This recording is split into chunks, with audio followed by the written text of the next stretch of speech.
সীমিত সময়ের জন্য ব্যাংকিং কার্যক্রমে বিপাকে পড়েছেন আমদানি রপ্তানি বাণিজ্যের গ্রাহকরা। তারা বলছেন বেলা ৩টার মধ্যেই অফিস শেষ হওয়ায় একদিনে সব কাজ শেষ করা যাচ্ছে না। এদিকে ব্যাংকের বেশিরভাগ শাখায় গ্রাহক ভিড় করছেন নানা রকম বিল পরিশোধ আর নগদ টাকা তুলতে। সরকারি সিদ্ধান্ত অনুযায়ী রবিবার সকাল ৯টা থেকে খোলা অফিস আদালত, আর ব্যাংকের লেনদেন শুরু হয় সকাল 10টা থেকে।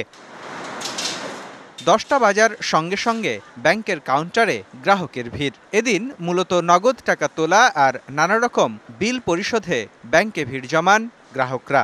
গন্ডগোলের মধ্যে বের হয়নি, কারণ যেহেতু আমার চোখ অপারেশন ছিল, বের হয়নি। 5টা থেকে 3টে করছে, এতে 2 ঘন্টার কাজ তো এমনি কম হবে। স্বাভাবিক সময়ের মতো লেনদেন তো আমরা সবাই চাই।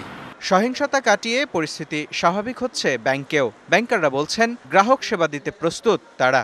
আগের জায়গায় দেশটা চলে আসুক, দেশকে, দেশের মানুষকে সবাইকে ভালোবাসি, দেশ আবার শান্ত হয়ে যাক, এটাই কামনা করছি। আস্তে আস্তে লোকজন চলে আসবে আশা করতেছি, কারণ টাকা তো সবারই দরকার। নগদ টাকা জমা উত্তোলন এই কাজটা তো প্রতিদিনেরই কাজ।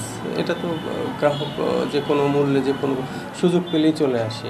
এদিকে সাধারণ লেনদেন বাধাহীন হলেও সরকারি দফতরগুলোর সীমিত কার্যক্রমে বিপাকে আছেন আমদানি রপ্তানি বাণিজ্যের সেবা নিতে আসা গ্রাহক।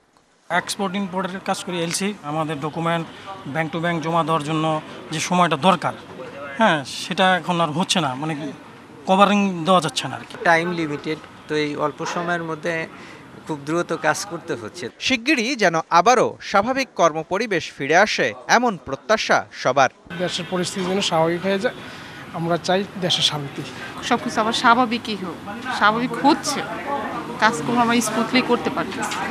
সরকারের সব শেষ সিদ্ধান্ত অনুযায়ী রবি থেকে মঙ্গলবার পর্যন্ত ব্যাংকের লেনদেন চলবে সকাল 10টা থেকে বেলা 3টা পর্যন্ত। মুস্তফা মাহবুব, ডিবিসি নিউজ, ঢাকা।